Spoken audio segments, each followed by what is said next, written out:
to Paul Elder kindly.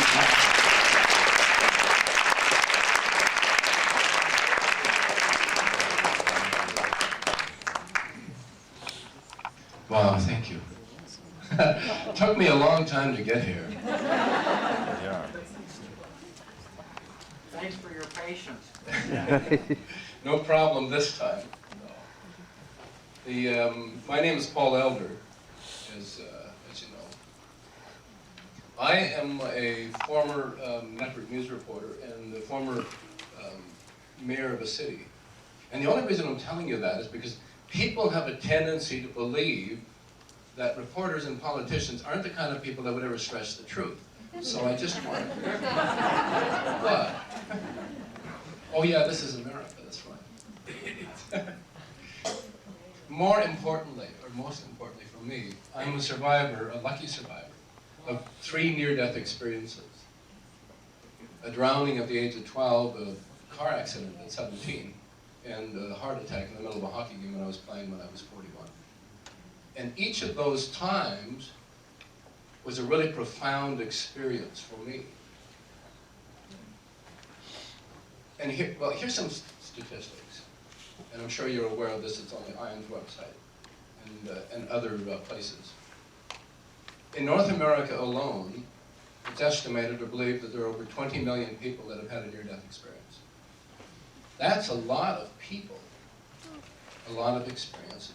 And I think it's because of medical science being able to pull people back more and more from the edge all the time. And how many here have had a near-death experience? Oh, wow. So this is a cool group. Well, I want to tell you something. For all of those who had, they'll know what I'm talking about. And for those of you who haven't, I sincerely wish all of you to have a near-death experience. Whoa, whoa, whoa.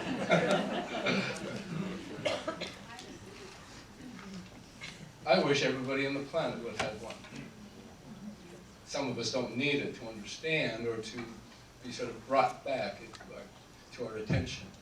If we all had near-death experiences, there would be no crime. There would be no killing. Be a different kind of world. But then it would probably be boring, which is not what we came for. We came here for the fun and the excitement, and we came here for the tough stuff. So, out of those many millions of people who've had a near-death experience, so many of them describe afterwards, and there's a lot of evidence of this, describe themselves as being changed or describe themselves as being more psychic and having other abilities that they didn't notice before. And I think maybe notice is probably the key word here.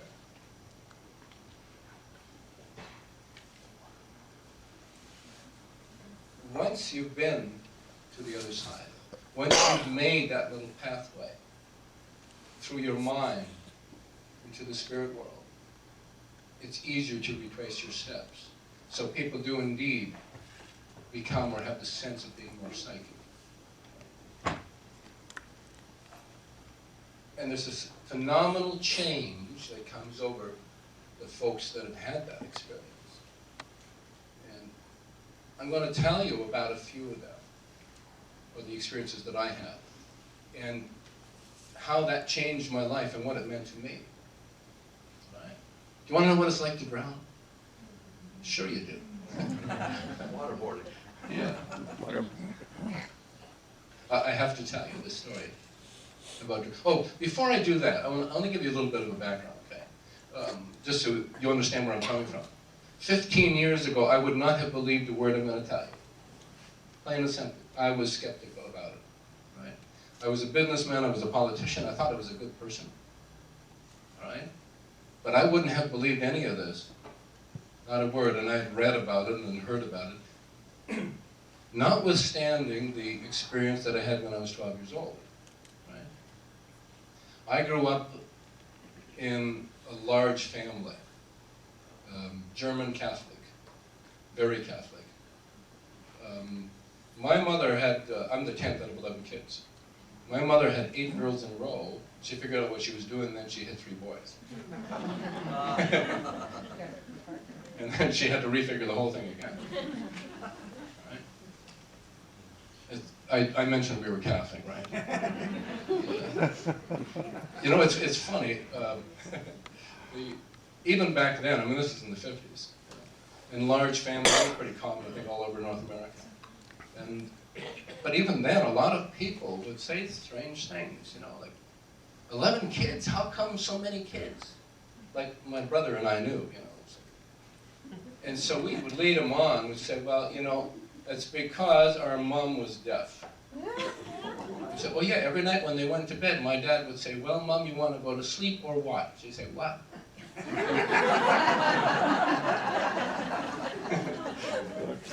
So you know where that goes.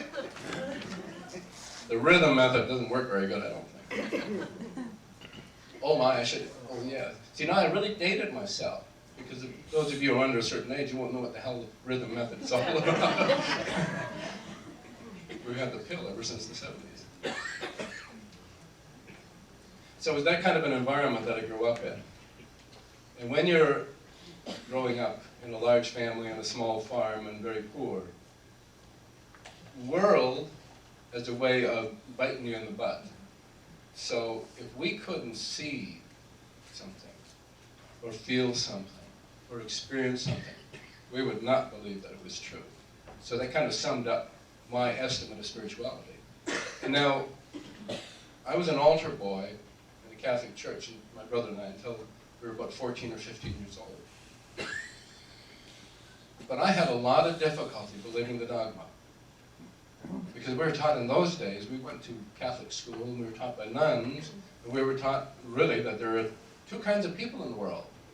There are Catholics who are going to go to heaven, and then there's all the rest who aren't. And I had a huge difficulty with that concept, you know, with the dogmatic concept about it. Couldn't be true, couldn't be real, right? Didn't want to believe there was such a thing. So given that background, my brother and I never learned how to swim. We were just out in the prairies in the middle of nowhere. I grew up about an hour drive north of Montana, Canadian prairies. And we had been warned, there were a lot of ponds and dugouts and things of that nature and sloughs around our location. We'd been warned not to go near them because we couldn't swim. And so on this one particular day, we had our cousins visit from the big city of Edmonton. And we ended up out in the middle of nowhere in a pasture, chasing gophers or whatever. And we came upon this pond, and the neighbor's kids had abandoned a raft left on the end of the pond somewhere. And it wasn't long, within minutes, we were bobbing around on this raft in the middle of this dugout. And when my older cousin found out that we couldn't swim, he thought it'd be really a lot of fun to shake the raft and to rock it. And you see, Murphy lives with me. And so I fell into the water. And you know something that's amazing? I never had the presence of mind to even try to dog paddle. I knew I couldn't swim. So I was screwed. And so immediately I fell in the water, and my head went underneath the water, and I started sailing to the bottom, and drifting to the bottom of this pond. And before I got to the bottom, the air came out, and the water came in. And it was a remarkable thing. You know, I always thought that drowning would be a horrible, horrible way to die. We've all experienced that, right? In a swimming pool or in a lake somewhere. Fighting for breath, trying to, you know, you take in a big gulp of water and how awful that feels. Well, when the water comes in and replaces all of the oxygen or the air in your lungs, there's no struggle. No more struggle. It's just peaceful. And you know, it makes sense, right? I mean, that's how we came. We spent the first 9 months of our lives in a liquid environment. And it was just a very peaceful kind of presence of mind. And I may have kicked or something, and it began to float up to the surface again. and I could see the water getting brighter and could feel myself rising towards the sunlight. And then I sank again towards the bottom. And I could feel my feet sinking into the mud and just settling into it. And the only thing that I wanted to do, because of the lack of oxygen, just this very calming, peaceful sensation inside me, the only thing I wanted to do was to fall asleep. And so I did. I just drifted into unconsciousness. And everything kind of turned black and dark. But I was comfortable with it. And the next thing I know, I woke up. I'm not sure how long I was unconscious. But I woke up and it was one of these like, where I'm wide awake. But everything changed. Because I was in a bubble of energy.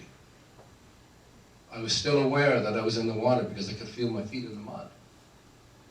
But there was like a bubble around me, and inside this bubble was every color in the rainbow. And it was so remarkable. The neat thing about it is that each color felt different. It had a vibration. And I was standing, I remember so clearly standing or on my knees then in the water, waving my hands through these different colors. And green felt different than pink, and pink felt different than purple and blue. And it was such a remarkable thing. And it's just vibrating right through my body. Every one of these colors in the rainbow. And I began to think, this is different. And it began to dawn on me that I'm probably dying. If this is what it was like to die, this is pretty cool. And the only concept that I'd had up to that point in my life, I was about 12 years old then. About a couple of weeks before this, I read the book Tom Sawyer. And so my only sort of connection or concept to death at 12 years old was this memory of Tom Sawyer believing to have drowned in the Mississippi and coming back home and ending up at the back of the church for his own memorial service. And I began to think about that. There was like an explosion inside me. And in an instant, I went flying out of the water. And a moment later, I was floating over the choir loft in the back of our Catholic church out in the country.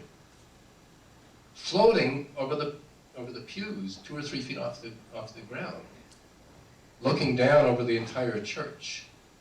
And I'm thinking, well, if this is my funeral, where are my mom and dad? Where are my brothers and sisters and all the people that go to church? They'd be here. It never occurred to me that it's 4:30 on a Saturday afternoon, not likely to be. And I floated there. And I actually did this. I ran my hands on top of me and below me because I wanted to see what was holding me up. It was so amazing. And I thought, Tom Sawyer didn't fly. And I'm flying. And it was such an amazing process. And I found that just with my mind that I could move, I could float around to different places, and I'm shuffling around in the air. And a couple of times even looked over the edge of the choir loft, which is down like 16 or 18 feet. But that was kind of scary. And so I'm floating there just totally amazed at this process, how this could be possible. I never felt better in my entire life. And while I'm floating there, there's a sudden spasm in the center of my stomach. And in an instant, I'm back on the shore of this pond. My cousin's got me around the waist and my face is hanging into the mud and he's pumping the water out of me. And 6 or 7 minutes had passed by. It was such a remarkable experience. And I told my cousin about it, and about thinking of Tom Sawyer, and about all the colors, and my little brother, and I'm sure they thought I had water on the brain, because it didn't probably make much sense to them. But everybody was like in shock. Their eyes this big, you know. And so we made a pact, you know. because we knew we'd get in big trouble if our parents ever found out about it. So we made this agreement that we'd never tell another soul about this. And then we walked really slowly on the way home. It was about 1.5 miles to let our clothes dry off. And we got home. We weren't home for 10 minutes. And I was out in the yard, and I could hear the kayang and the cussing in German coming out of my house. And, you know, it's a funny thing. 2 kids got a good whipping on that day, and I was one of them. That'll teach me to die.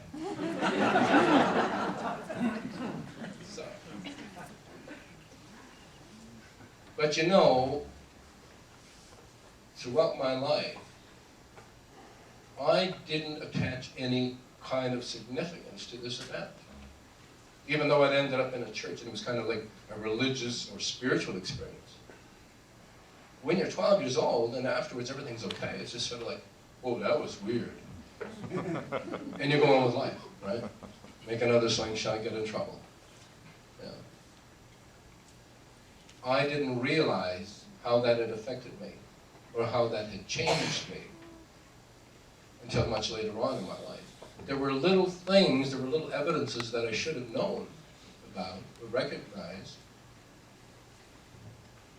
Things like my being more psychic, only I didn't call it that, or didn't imagine it to be that. My sisters and my family, I was good at finding things. So if my sisters lost something, they would ask me because I could see it in my mind and find it for them. Things like that. I just didn't attach anything. I just thought that's me. You know? I didn't attach any significance to those kinds of things until much, much later on in life.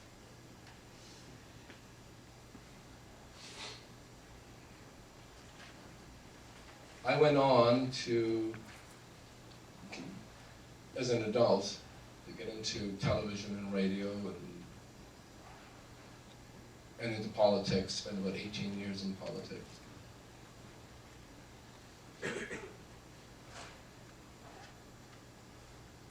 And one day, something happened that completely changed my view on the world, my view on reality, my view on consciousness.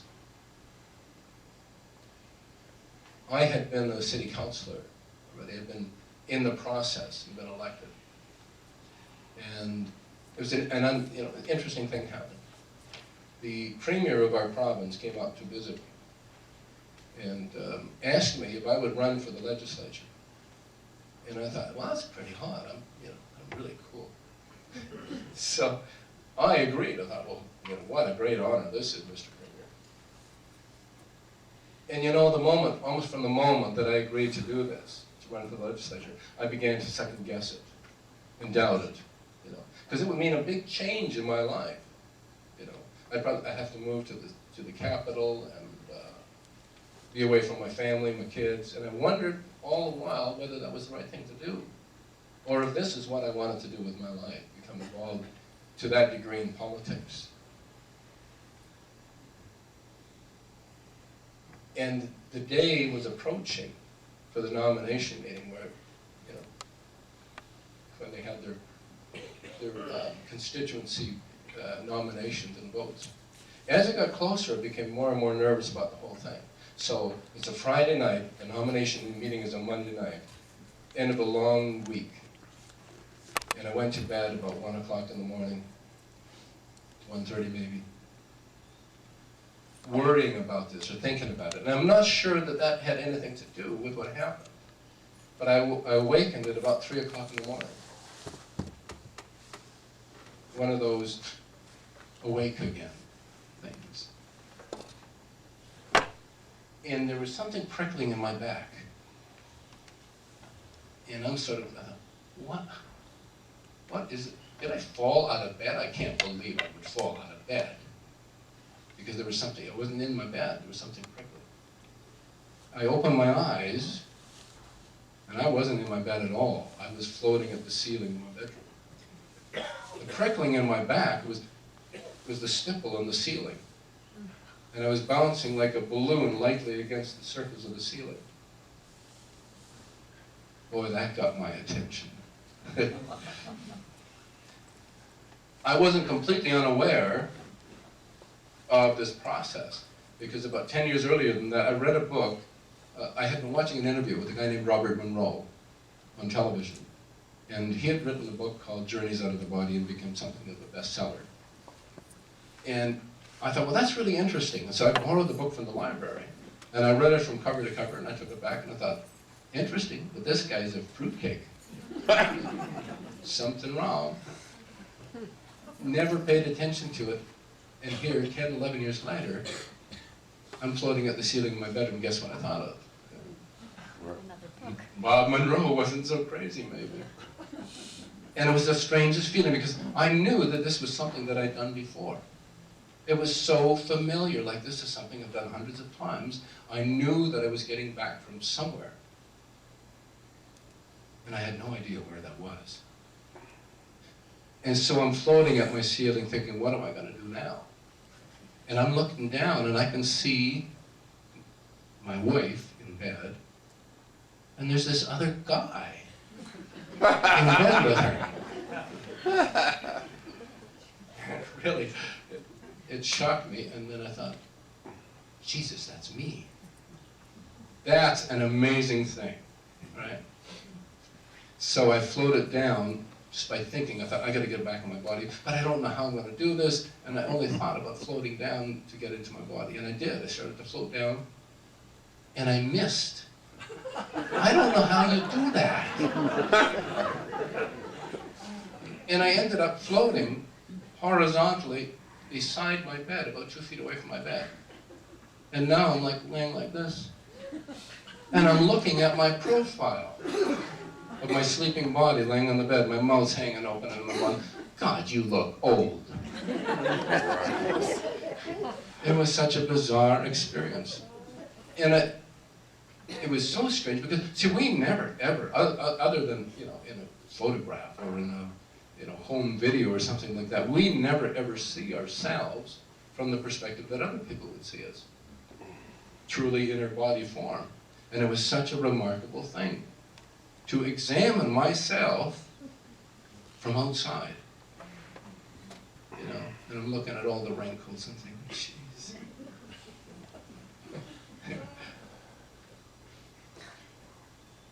Eventually, I thought, well, I'm going to be in trouble if I don't get back into my body. And so just by thinking about it, I floated over that 2 feet, and I could feel my skin, and I could feel myself enter my body. And I was inside, and there was like a snapping sensation. And I thought, that's so odd. I've had that hundreds, thousands of times, that snapping sensation. And I'm laying there, and I look at my clock radio, and it says something like 3:02 a.m. And the vibrations are flowing through me, just incredibly vibrations, from my head to 2 feet, or I get excited about this, even telling. Just this intense power and energy flowing through my body, like every molecule in my body is bubbling. A remarkable, remarkable experience. And I'm laying there on my bed, looking at the ceiling, and I can see the stipple on my ceiling. And I can see right through the ceiling. I can see the stars in the sky. It was such a remarkable experience. But the vibrations were still going, and I thought, this is something I can do again. If Bob Monroe did it, I can do it. And I really focused and concentrated on it. And I began again, and I lifted off. And that, without question, is one of the most remarkable things that ever happened in my life. It was like little hands lifting me up, and there was even a whooshing of air, like it was a jet engine winding up to lift off. And once I separated from my body, everything became remarkably quiet, stunning quiet. And I floated up to the ceiling of my bedroom. And I'm thinking, gee, it's dark in here. I wish I could see. And just by that, it was like a light came from around me and I could see the bedroom.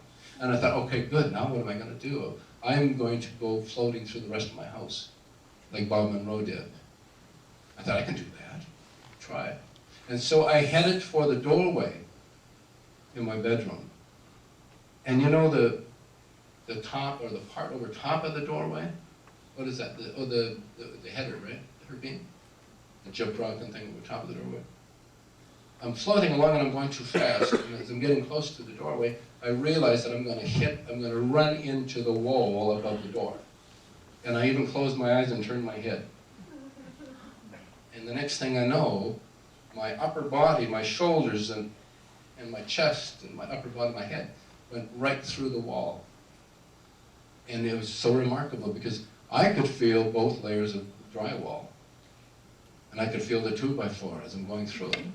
And I came out the other side and I'm looking back at the wall thinking, oh my God, I just floated through a wall, a solid wall. And I began to sink. I sank back down to the carpet.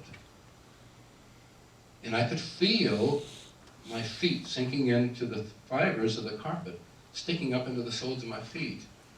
And then I could feel the padding underneath. And then the plywood floor. And I thought, oh my God, I'm sinking. Such a remarkable experience. And now, I'm standing outside in the hallway. And I can look back in my bedroom and I can see my body some 25 feet away. And I felt perfect. I had never felt better. And I thought, well, how is this possible? I'm standing here thinking and feeling the floor and everything else. And yet my brain and my body, my brain, the thing that I'm supposed to use for thinking, is over there. How is this possible? And I swear there came a voice. I didn't know whether it was inside me or outside of me. And this voice said, you're not your brain, you're not your body, you're conscious living energy. And I spun around on the spot to see who it was. But of course there was nobody there. Remarkable. The voice had a familiar sound to it. It was like, this is not my internal voice, but it was kind of like that. But I'd heard this voice before, somehow. So eventually, I thought, well, I better continue my trip. And so I had planned on floating through the rest of the house, and I stood at the top of the stairway. And we have a railing on the stairs, and there's like a ball on the end of the post. And I reached out to steady myself, because I thought, am I going to fly, or do I have to walk this one? And as I pulled myself closer, my hand went right through this ball. And it was just sort of like, whoosh. That was exciting. It's really strange. And I did it 2 or 3 more times because it was just so weird. And so I thought, okay, I'm going to do this now. And just with that thought, I lifted up and I floated down about 2 feet off the stairway until I got to the bottom. And my toes touched the carpet on the landing. And in an instant, I was back in my body. Just snap, I'm back. And it was that jolt again, that snapping feeling. And I recognized it. And I thought, that's what it is. I've done that hundreds of times. And we all have. You all have experienced that. Every night when you fall asleep, how many times have you watched your kids or your husband or your wife or yourself falling asleep and you get those little jolts, right? That's what it is. That jerking sensation is you re-entering your body. Since then, I found an awful lot about this process of out-of-body experiences and near-death experiences. That sensation, that snapping, jerking sensation that you have, that's what it is. So the next time you wake up in bed with a jerk,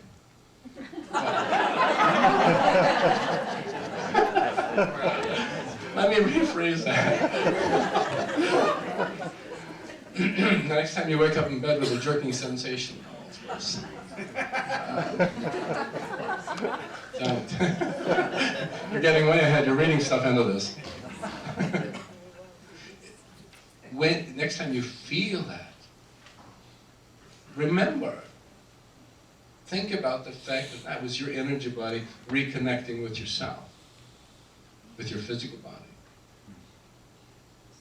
So I went on after that. It was the most incredible thing. Oh, by the way, I never slept again that night.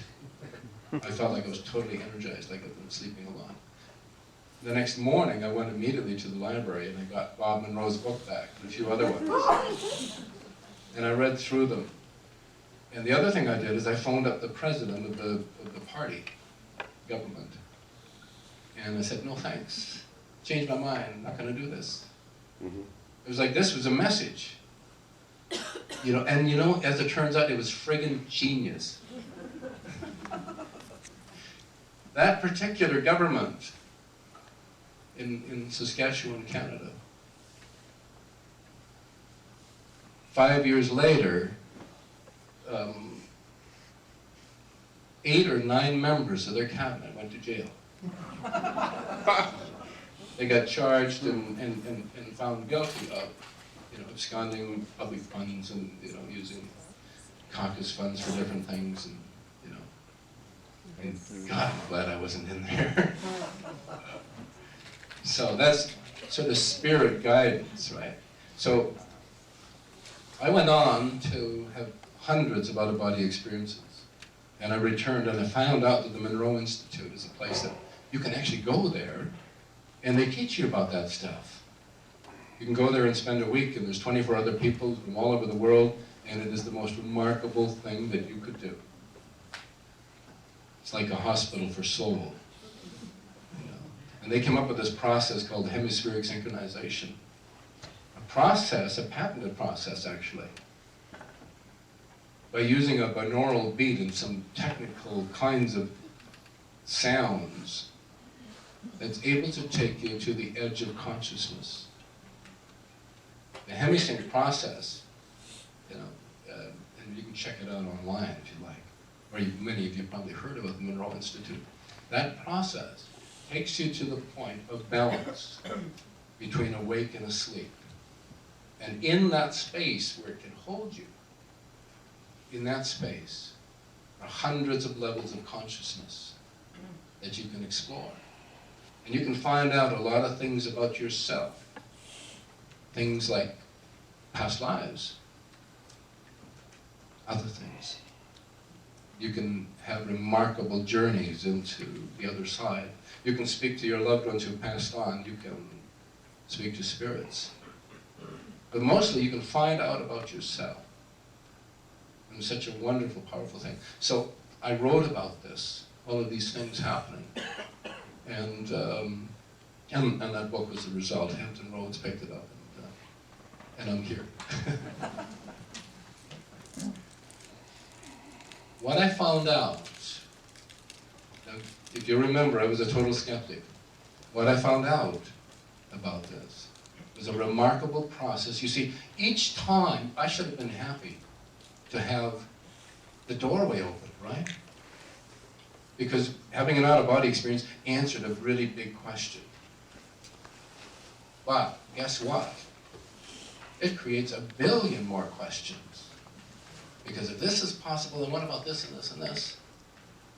And it's such a remarkable, remarkable awakening to who we really are. And through hundreds of out-of-body experiences, I met my spirit guides, and I spent a lot of time going to the Monroe Institute, taking various courses. And now I'm a teacher there at the Monroe Institute. And I help them train various classes, especially remote viewing. So if any of you are familiar with remote viewing and the Stargate program and things like that, that's what I do now. There are some very common things that I'm sure you've heard about the process that we go through, why we come here, how we come here, right? And I can tell you, I was a skeptic through and through. So even though I'd been floating through walls and communing with spirits in the spirit world, somebody would talk about things like reincarnation. And I go, oh, that's Eastern stuff. That really probably isn't true.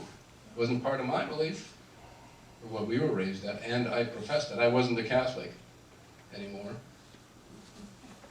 So, I found out, by having spontaneous experiences, that it is true. That's the reality. We come here many, many times.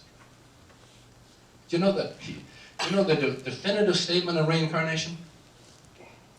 Oh, it's you again.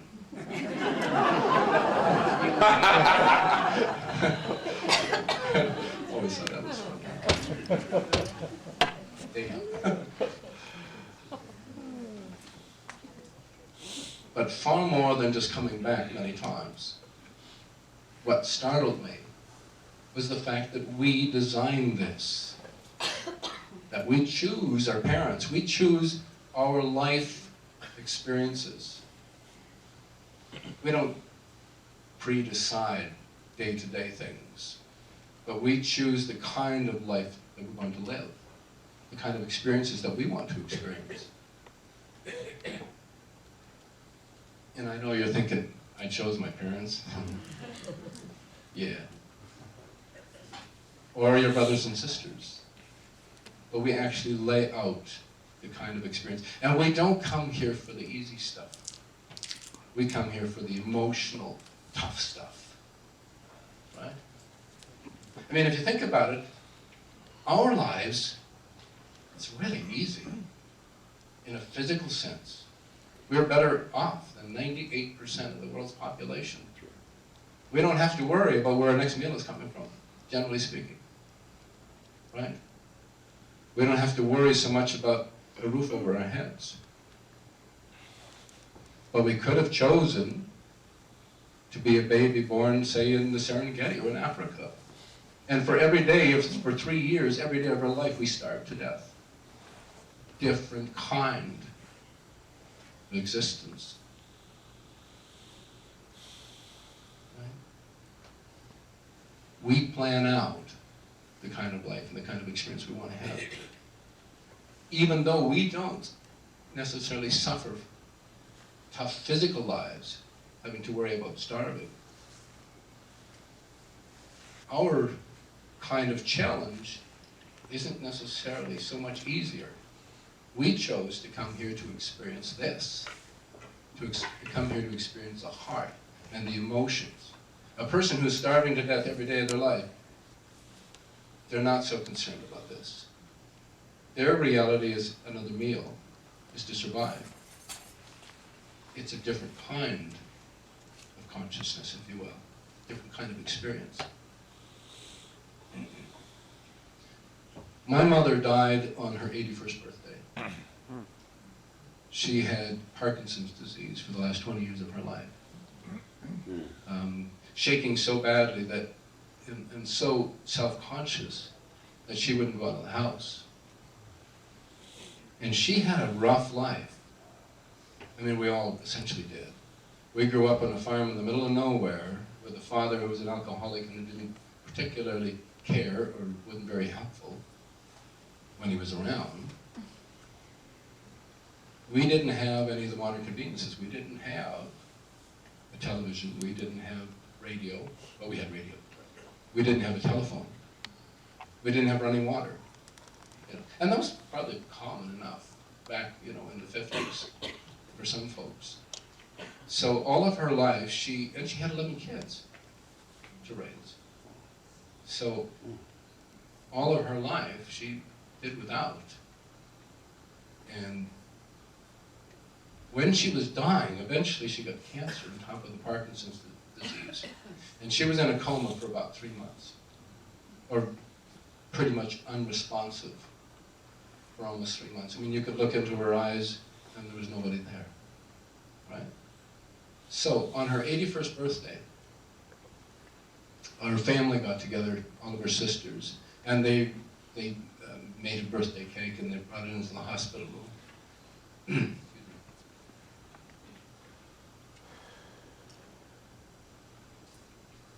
And they sang happy birthday, we did. And my mom woke up.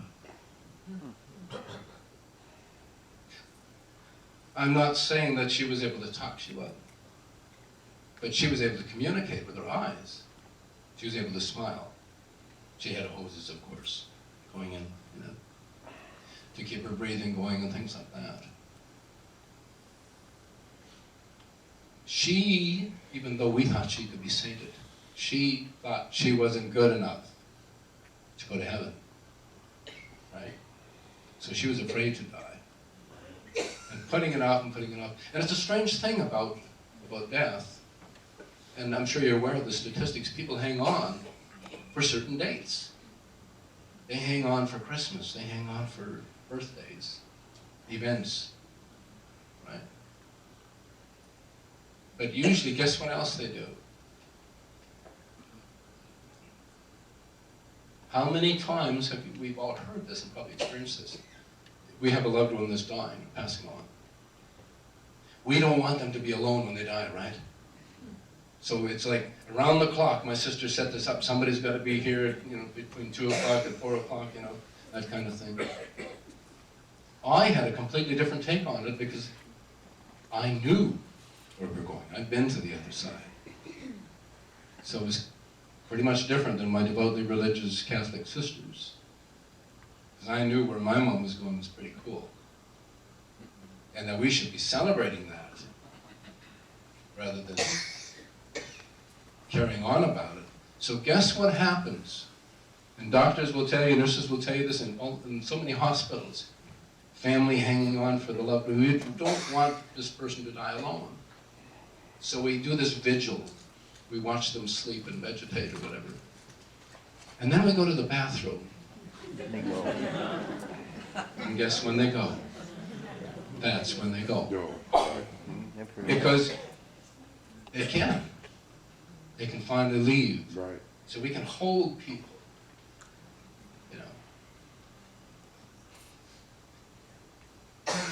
My mother finally left. And the rest of my family, everybody's grieving and crying. I couldn't cry. Because I knew where she was going. And it was after 20 years of Parkinson's disease and cancer and all of those things, it was wonderful to see that she could leave. And I knew, because I'd been in the spirit world, I thought, I'm going to visit her. And so it was the strangest thing. For over a year, I tried to connect with my mother in an out-of-body state. I could not find her. Couldn't do it. Something else would come up, something would change. And then one night, I'm floating up to I was asleep, and I suddenly became aware of being awake and out of body and floating up to the ceiling of my bedroom. And I'm thinking, yippee, because it'd been a while. And I wasn't thinking about my mother at all. I'd almost forgotten about that aspect. And as I floated up to the ceiling, I heard someone call my name. And it really startled me, because I'd gone away to see spirits, but I'd never had a spirit come where I was. And I hear my voice, or I hear this voice calling my name, and I turned in the direction of where the voice was coming from. And by all that's holy, I swear this is true, as is everything else I'm telling you, regardless of whether I'm a politician or a reporter. The wall in my bedroom began to swirl, and like a vortex about 6 feet in diameter, just began to slowly swirl, including the dresser in front of the wall began to disappear and slowly swirl, and I saw this light sphere or oval on the other side of this wall, moving slowly towards me, and I heard my name called again, and I knew instantly that this was my mother. It's an interesting thing. We live all of these lifetimes. What's our name? Right. On the other side, right? What's our true form, right? Our identification on the other side is a vibration that is unique to our soul, unique to our energy, unmistakable to anybody else in the spirit world who knows us. It's the vibration That is our identity. Names are irrelevant. So this light came through that vortex in my wall into my bedroom. And I'm just floating there, just totally mesmerized by this. And once she got inside the room, she took the form of a physical form, but not of the 81-year-old shriveled up with cancer. But she looked like she might have been 35 or 40 years old in the prime of her life, and was glorious. Right. You know? I couldn't wait for this. So I went immediately and hugged her.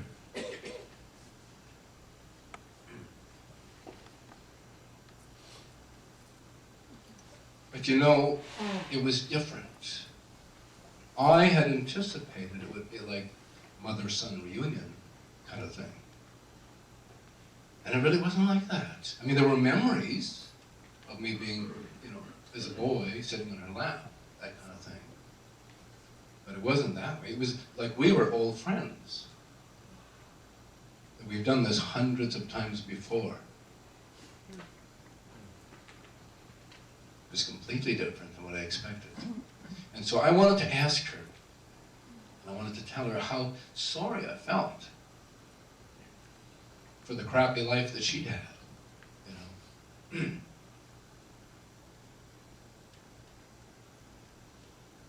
Not having any of the convenience and having all of those, you know, difficult life. And she said an interesting thing. She said, no, it was perfect. She said, that's what we wanted. She said, your brothers and sisters and I, that's what we planned. That's what we wanted. It was perfect. And I said, Jesus, woman, what have they done to you over here? I'm serious. And she said, no, that's how it works. We plan out the kind of lives we want to lead and the kinds of things we want to experience. And I just wanted to deny this. This cannot be, because I thought about my father and that relationship. And I had a lot of issues with that relationship. My father never ever once put me on his lap or told me he loved me or gave me a hug. We just feared our father. We stayed away. And I began to think about that. And she said, no, your father was a good teacher.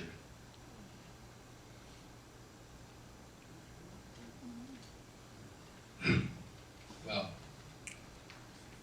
and I thought, yeah, I guess he was. Because he taught me how never to treat my children. Or relationships.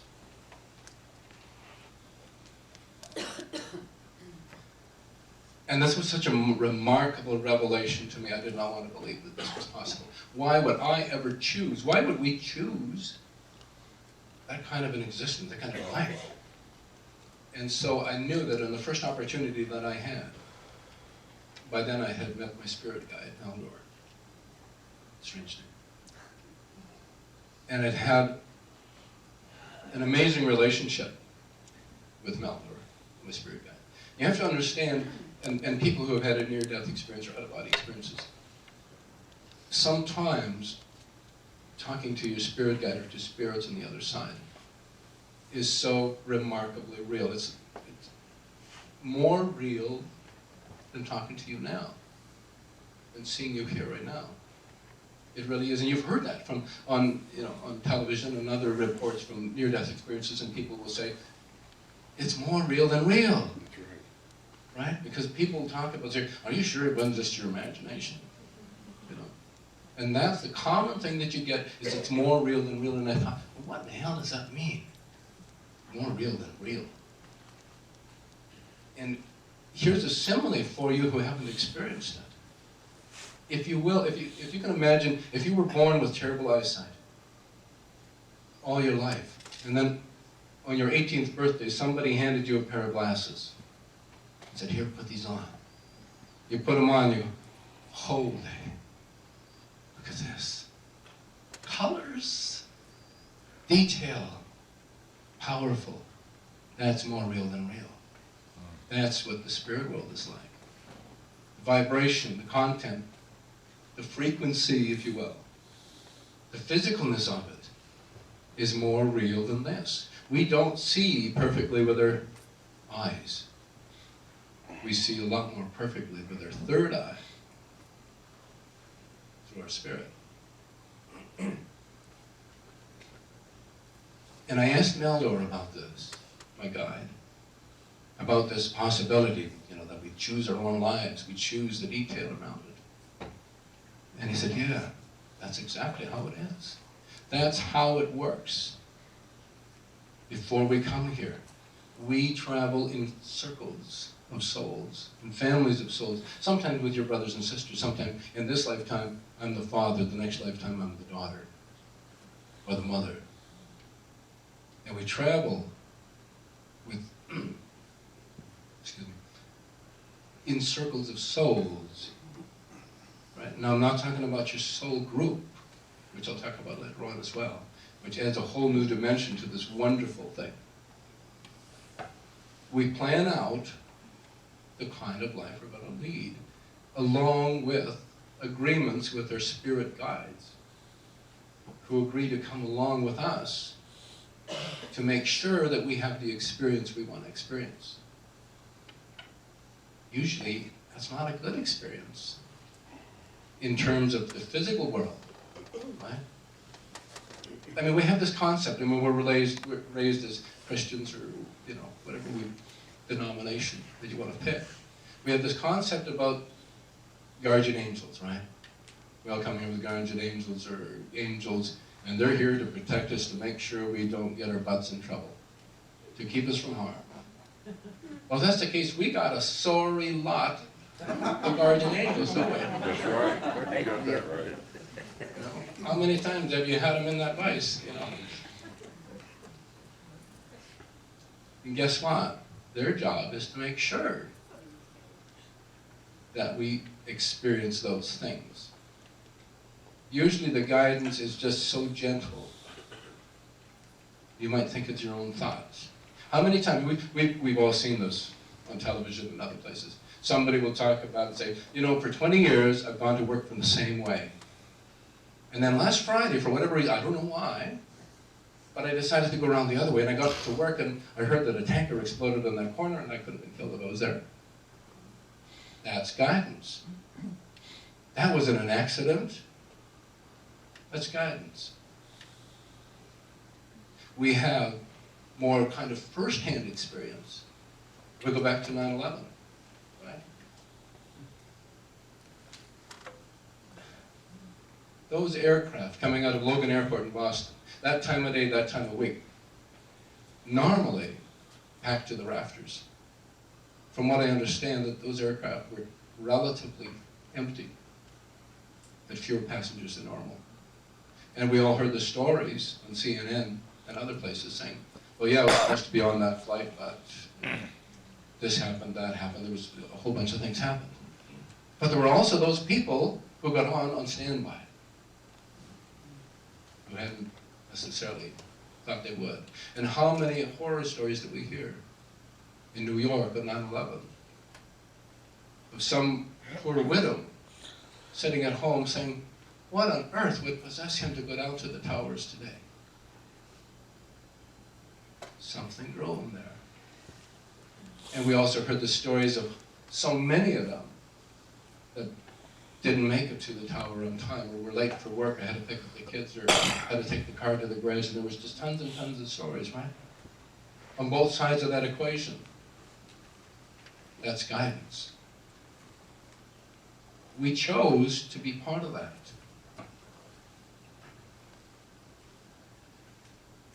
So, when you have an experience like that, an out-of-body experience, near-death experience, you can't have an experience like that without re-examining your concepts of God, who and what God is, if there is one, right? I kind of knew, I thought I knew what God was about. I knew who, as a Christian, I knew what Jesus Christ looked like. That was sort of the guy that was on the painting on my mom's kitchen wall. with a beard, 30 years old. And I knew who God was, kind of, because that was the picture in the Bible of this gray, bearded, stern-faced old guy who was going to fry my butt. And I knew it. Because when you're Catholic, they teach you that all you have to do is think about it. You don't really have to even do that sin. That's right. Just think about it. So I thought, that's it, I'm toast.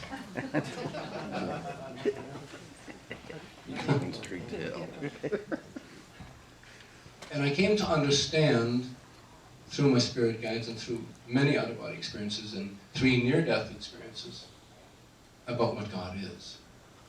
God is not what we think. God is not a personal God that we can pray to on Saturday night to help us win bingo on Sunday.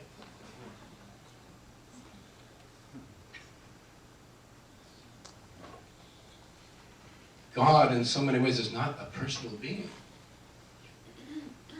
God is the collective of all of us. We are aspects of the Creator. We are individuated aspects of God. And if you will, with another simile, if you can imagine all of consciousness being God, right?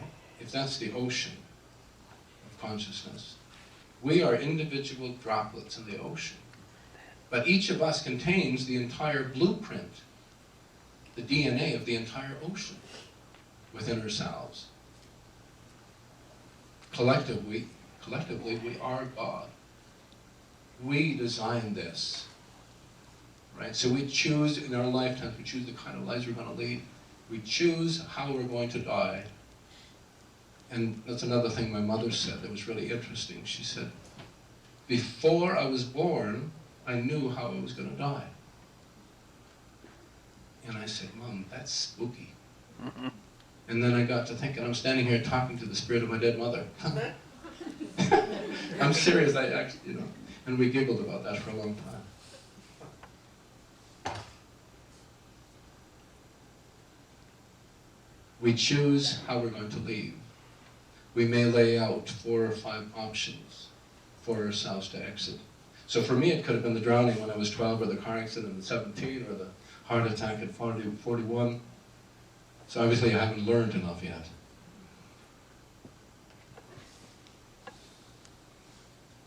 Depending on our development, depending on where we are, spiritually, physically, and what we wanted to learn, we can then take an option. We can then decide to exit. Right? But it's all free will. Nobody forced us to be here. We talk about karma as being good or bad, right?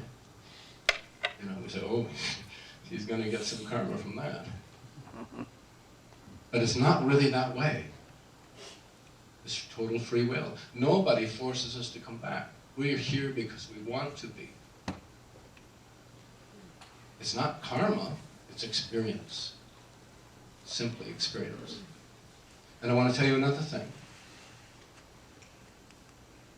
God does not punish. God is us. There's no such thing as a devil. If there was, I'd have found him. That's right. That's right. And we're led to believe, and I don't want to be, stomping on religion. And because religion, has a purpose in this world. It's the dogma. It's man-made that is bothersome. Right? Whoever talked about fear of God was a lunatic. I shouldn't be so. There's no such thing. God is us. God is only about love. And I can tell you one thing, God does not punish you, He does not judge you. Right? Here's a scenario. Kid is born in a ghetto somewhere in the world. Born to alcoholic, drug addict parents who spend their lives on the street feeding their habits. And so the kid is forced to grow up and forced to look after himself, forced to survive by doing what? Things that people consider nasty, maybe stealing, maybe hurting people, maybe killing people. And then in his 14th year, he's shot dead on the street. Now you tell me what God would say, okay, but you stole and you killed and you hurt, now off to hell with you. After living a life like that. No God that I know. No God that you know. And your God. Right? Now we're running out of time a little bit here. I want to tell you about the reason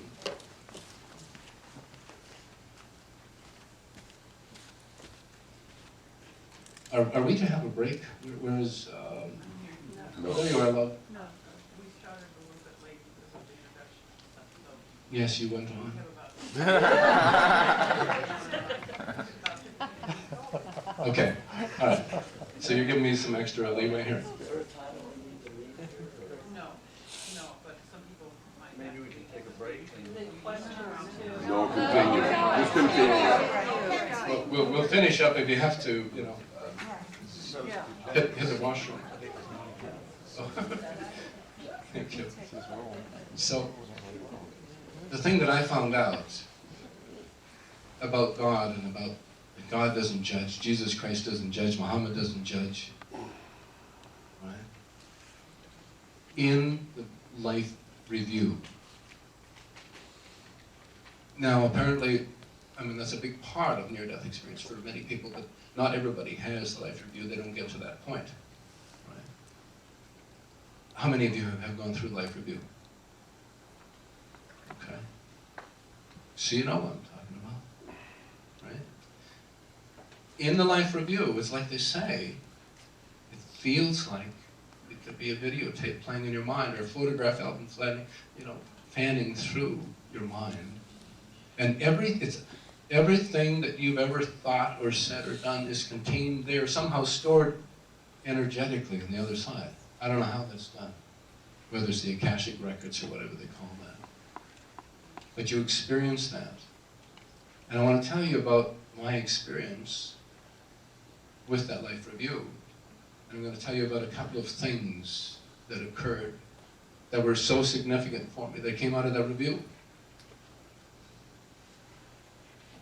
At any time, while this is fanning through your mind, your history, your energetic history, at any time you can stop it. You can stop the process and you can examine something, an issue, an event that happened in your life.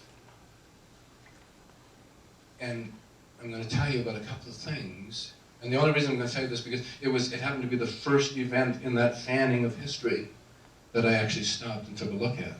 And it was something that I had almost forgotten about. I found myself on the playground again at about 11 years old. And there's this kid in the playground, just an obnoxious little twerp. The kind you just want to... Not anymore, but then. The kind of kid who was just probably really, really, insecure. So wanted to be funny, wanted to play, So he thought it would be really great fun to stand 3 feet in front of me and say, catch, with a basketball, and he whacked me right in the nose with a basketball. And when you're 11 years old and you got a nosebleed, and there's some little smart ass, somebody's going to pay. And so I knocked him on his butt, and I jumped on him, and I was going to wail on him. I experienced every single thing that I experienced. I'd almost forgotten about it. I experienced all of those things again. How I felt inside. My embarrassment, because there's tears in my eyes, and I'm 11 and I'm macho, I experienced all of those emotions again. That anger and frustration. And then something changed.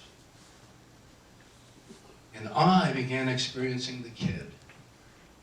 Everything that this kid felt as humiliation of being knocked down. And he had a bloody nose and a stinging in his eyes.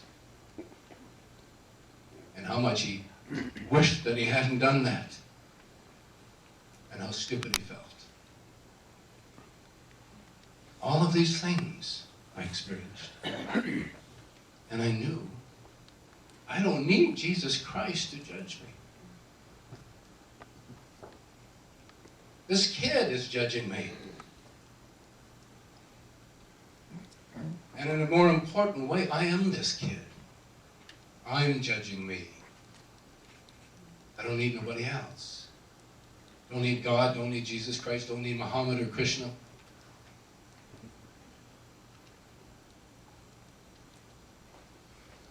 We judge yourselves.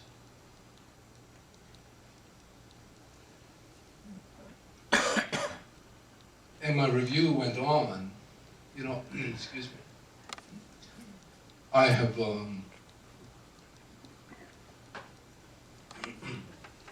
I've told, I do these lectures all over Canada and the US, many, many times. And every time, I still get emotional about certain things that I talk about.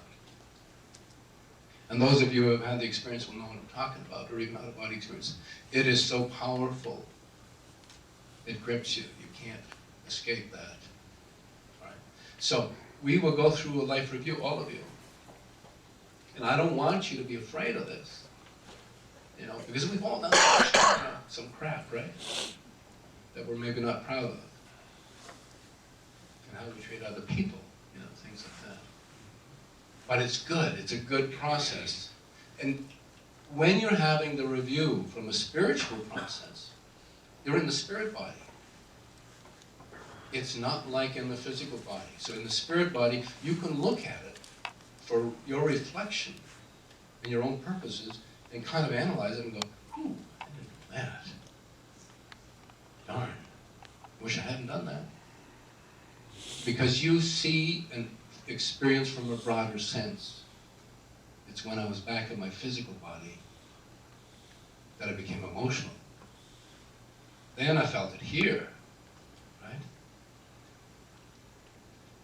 Went through a whole bunch of scenes from my lifetime that are personal. And I don't want you to fear those things, the tough things.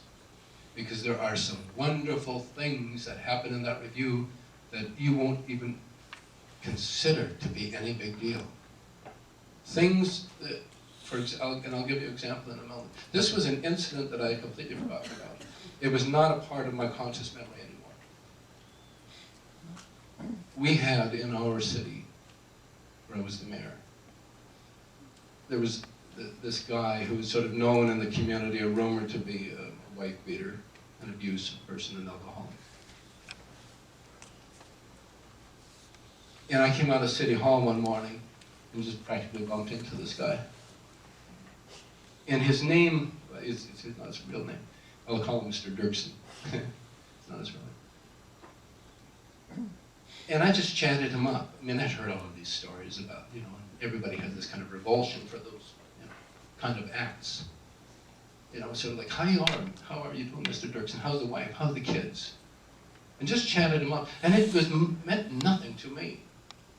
And then I went on my way. And then I got to experience the other side of that. And it's something like this.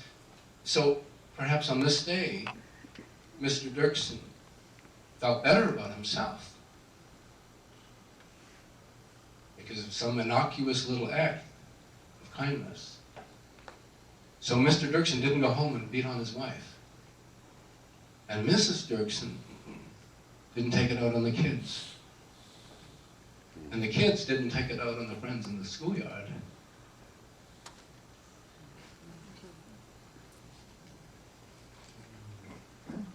Sorry.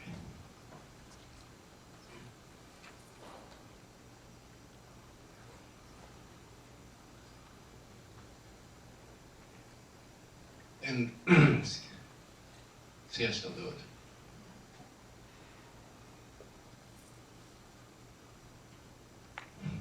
I'll be a moment. And I began to see the relationship that we have.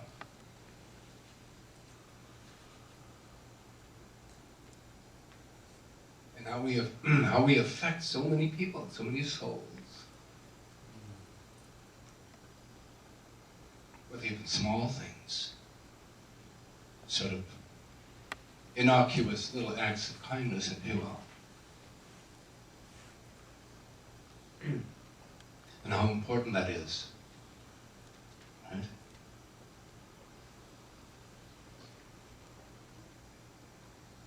And so it painted a different picture for me about who we really are in our perception of all things, our connection to all souls in the universe. And if there's one thing that I learned from having the life review, from having that near-death experience, it won't matter. You know, when we die, when we finally leave our bodies in the ground, or wherever, it won't matter one little bit how rich or famous we were, or how successful we were. The only thing that will ever matter to you is how we treated other people along the way. The only thing. So, love each other.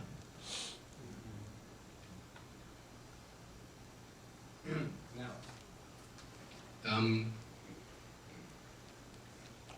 questions? Anybody with questions? Oh, wow. At the back, lady. I'm very interested in the fact that when you're on the other side, if you're in the spirit realm, you can move and create your own reality. But now there is this great movement here in teachings about creating our own reality on the earth plane. And yet at the same time, if we more or less have decided what our life is going to be like before we come here in our reincarnation, and then does that mean that we stick pretty much to the contract that we came in with, or do we change it? Because can we really create our own reality to a certain extent at least? Well, if you got the question, and I'll repeat it for the sake of the videotape. You know, if we create our own reality by planning out our lifetime, is it sort of cast in stone? Is that what you're saying? You know, Yes. or do we have the option of changing it? We have different options because it's free will. The challenge is how we react. All right? It's not necessarily preconceived how we're going to react to something. Okay? So, and I want to tell you something else that will sort of illustrate that.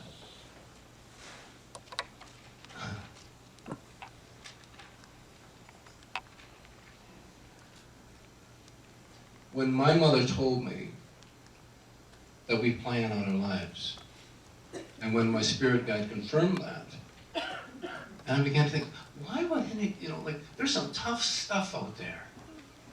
And Meldor, my spirit guide, said an interesting thing.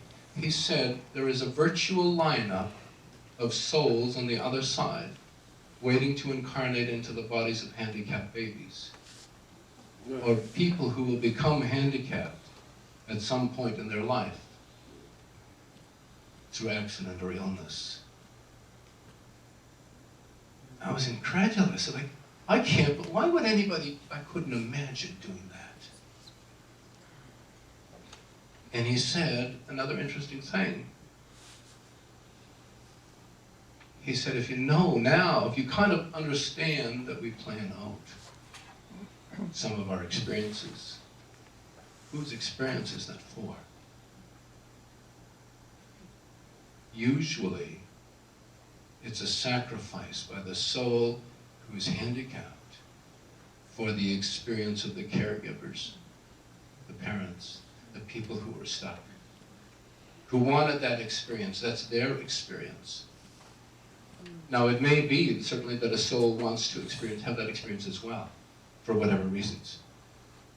But mostly, it's a sacrifice for the experience of the caregivers. And I had such a difficulty believing that or understanding, you know, that. And it reminded me of a friend of mine who lives back in Canada. Peter is a plumber in that community. And he is the most positive guy I've ever met or known. You see Peter on the street and you just, 100%, how are you? Great day to be alive. That kind of a guy. So positive. But Peter has two boys who are severely handicapped, quadriplegic. I don't know what happened. They were born normally, but by the time they were 2 years old, they were quadriplegic in wheelchairs.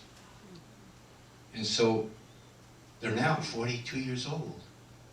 So for 40 years, Peter's been changing diapers, he and his wife. And he takes those kids everywhere. He takes the boys to hockey games, baseball games, and you see him holding up drinks for them to drink from the straw and taking them to the bathrooms and all of those things. And I thought, how can you do that and be so positive? He looks at it differently. Peter thinks it's a blessing. How can you have that kind of intimate relationship with another human being to that level? And he is so positive and so happy about it. The only sort of moments of sadness that I've noticed Peter have is when he considers that he's now 70-some years old and he worries about what happens to the boys when he can't look after them anymore.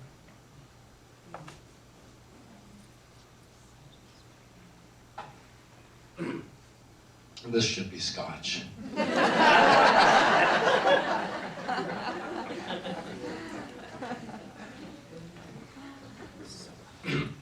I warned you. Yes, dear. I often wonder how much guidance or help actually I've ever received from guides. Because I feel such enormous frustration in my life. I know they hit me a lot, but is that where it ends, you know, or how much, and it may be different every guide. Guidance is very, very subtle. I mean, for some of us, like me, you know, because I didn't want to inculcate some of these things, I was procrastinating. I had a mission kind of thing in life that I was going to do, but I was procrastinating. So it took a powerful spirit, like Miss Regan did, so it hit me over the head to get my attention. Most of you, thank goodness, you already believe it, because you're here. So guidance might be a lot, you know, simpler, very subtle. It might feel like your own thoughts. But there's a thought that comes into your mind that causes you to turn at this corner and to go into the bookstore for some reason, where you meet someone who's going to change your life or has meaning in your life. That's how sort of guidance happens, very gentle. You know? And it can be little things. But consider this. I mean, we come here and we make agreements with guidance, with our spirit guides, and with our other soul group members. And people will ask sometimes about what's my purpose in life? Why am I here? What if it was as simple as one little thing, that some point in your lifetime, you say a certain thing, or do or treat a friend or anybody in a certain way that creates a reaction for them and for you. And it can be as simple as that. That you came along to agree to touch somebody's life in a certain way.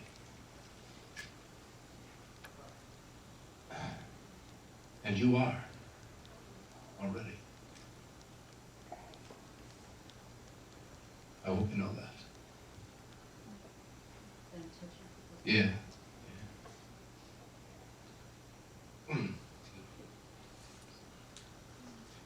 Before, just hang on a second. That gentleman, or lady, I'm sorry.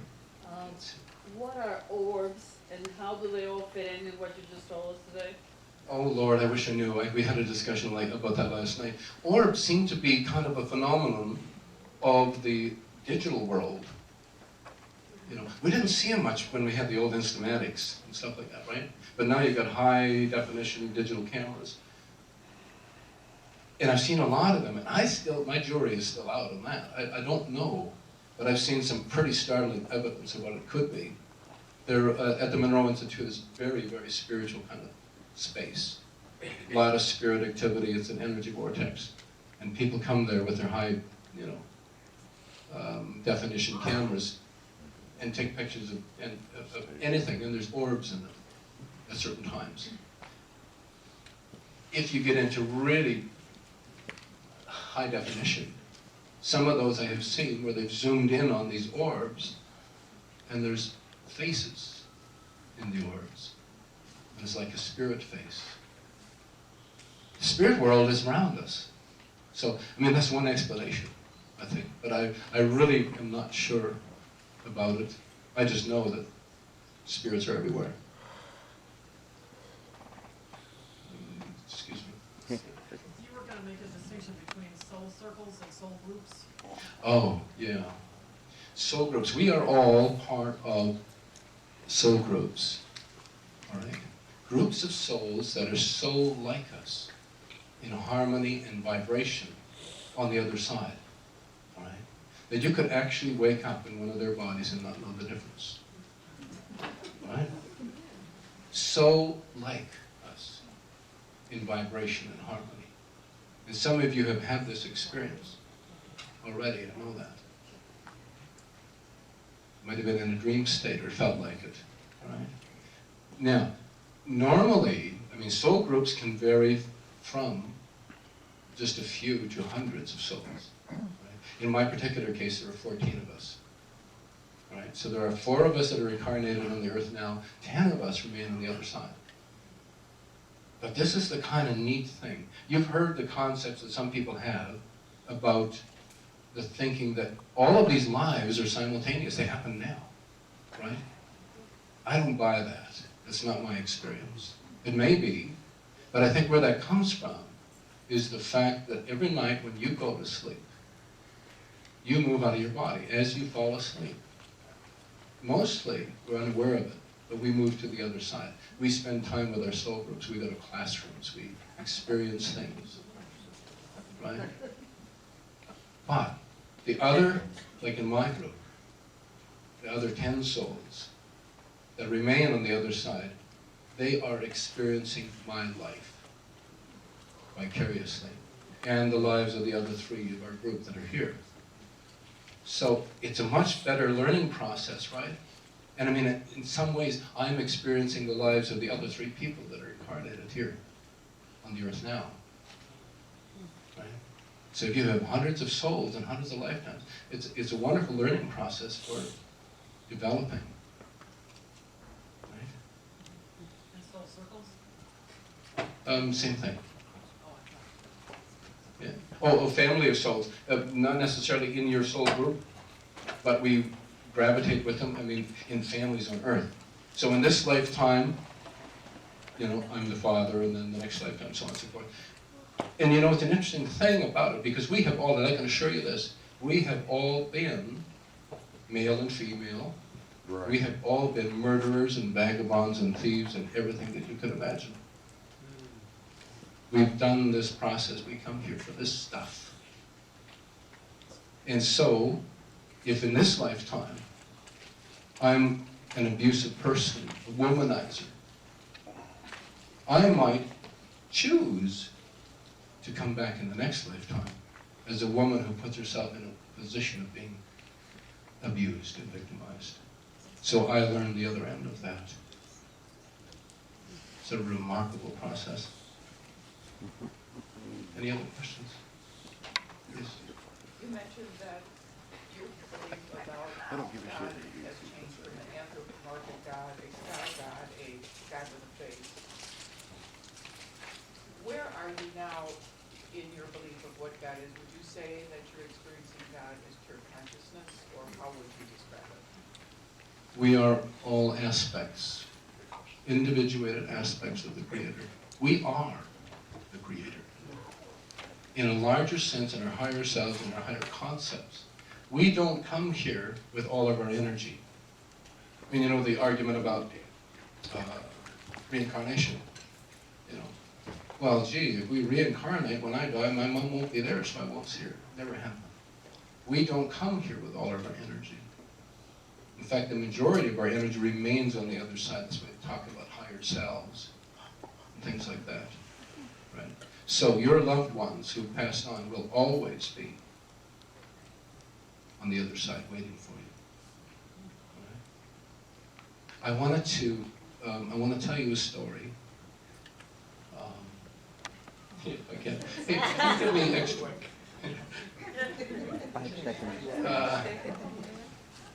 I want to share something with you, sort of from my next book, an experience that is relevant to what we were talking about. Some of the members here, some of the people we're going to have a meeting with tomorrow, are people who are dealing with addictions in prison systems and so on, right?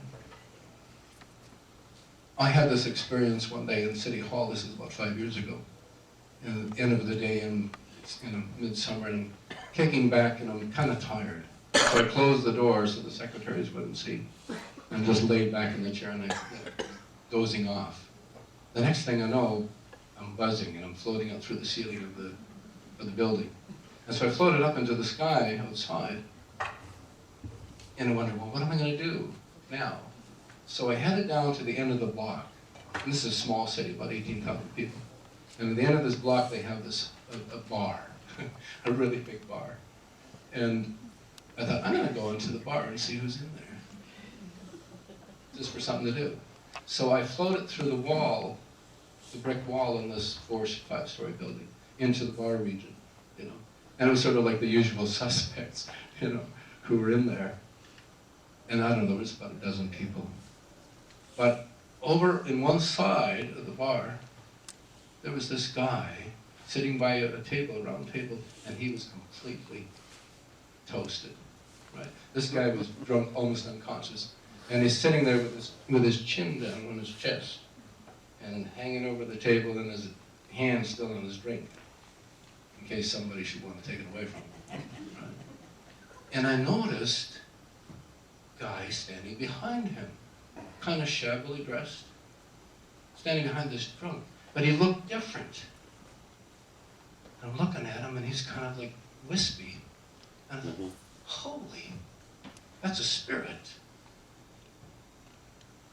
And while I'm watching this spirit, sitting behind this drunk guy, walks up behind him and does this. He dipped into him. He just went, Right. and then in an instant later, he's popping back out, like he's kicked back out. And I'm watching this, holy smoke. There's a spirit dipping into this drunk guy. Right. Right. And he stood there for a second.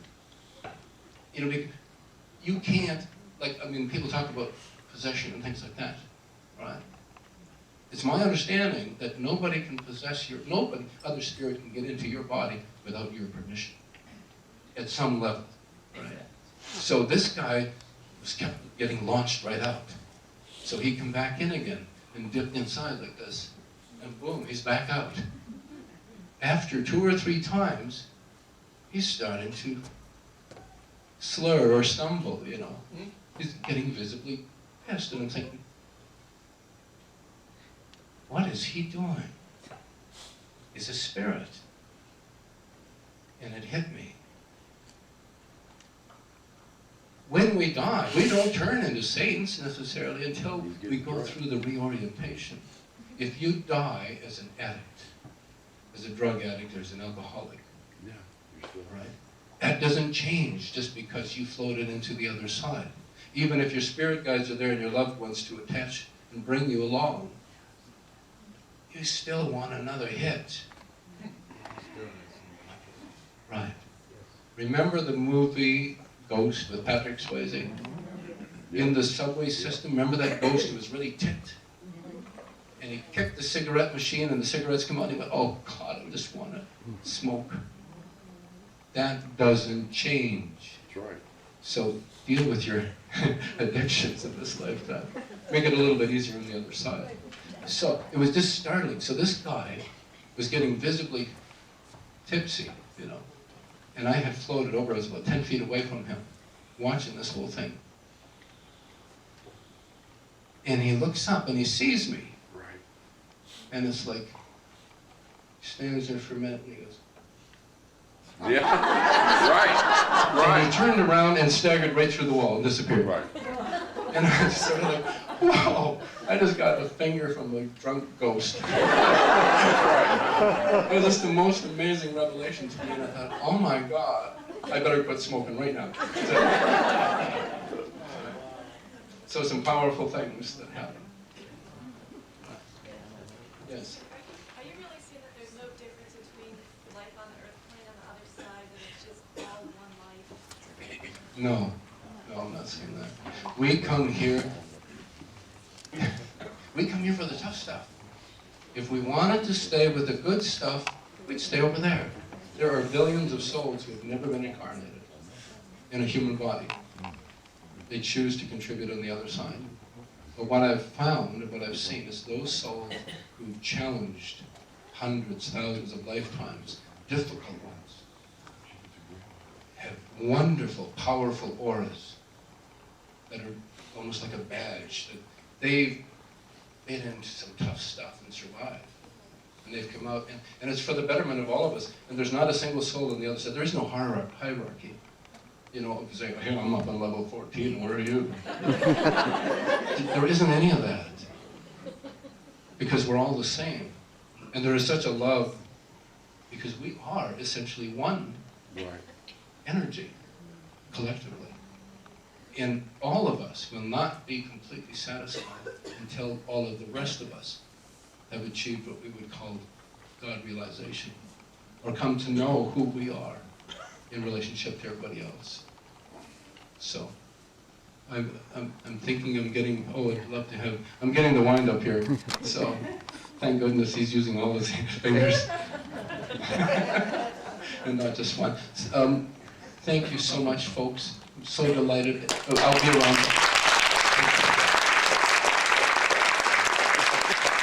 Got 30 seconds left.